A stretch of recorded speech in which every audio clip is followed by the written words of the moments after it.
Well, we interviewed the two front runners. Braun is in the lead in most polls, although McCormick has come within the margin of errors in many of those polls. So her campaign likes to say they're in a statistical dead heat. There's also Libertarian candidate Donald Rainwater, but he's only polled in the single digits. We need a governor who will focus on reproductive rights and freedoms, education, good paying jobs. Many Hoosiers first got to know Jennifer McCormick when she served as a Republican education secretary from 2017 to 2021. Months after she left that post, she switched parties and became a Democrat.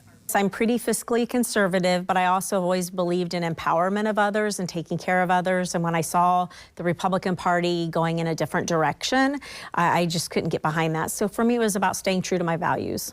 If elected governor, McCormick says she'll make sure Indiana has a competitive workforce with the best education and career training. I'm also the chairman of a board for an architectural firm, so I've learned a lot about business, understanding that the big piece of that is making sure we have an educated and healthy workforce and an educated and healthy consumer. And to do that, we need to focus on healthcare, we need to focus on education. And so that quality of life plays so much into that. So, I have all the confidence we can have a strong economy. We've rolled out our common sense economic development plan that was very well received. And day one, we're going to start implementing it.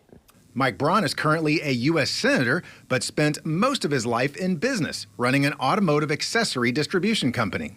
I wasn't going to do Senate more than 2 terms like many that make a career out of it. Braun says if elected, he'll find ways to bring down the cost of health care and health insurance, something he says he did at his own business. So when the insurance companies told me what to do, and that's emphasize prevention and wellness, so you don't have to have expensive remediation. We were large enough at the time to self-insure. I found how much money they were making on my small business plan. So we self-insured, became the insurance company as a cost center. And then at that time to the present, free biometric screening so you can see if you've got an issue. Property taxes have been a big issue in the race as home values skyrocket. McCormick favors capping increases at 10%, while Braun says he'll go even further. I put a proposal out there that would cap bills at the robust rate of economic growth, and for elderly and younger couples at 2%. So, and then resetting it to where it was pre-COVID. Of course, that's going to have to muster the legislature. Now, Indiana is viewed as a red state these days, but historically, the Hoosier state has gone back and forth between Republican and Democratic governors. The past 2 governors, Eric Holcomb and Mitch Daniels, were both Republicans. Mark Vanderoff, WLKY News.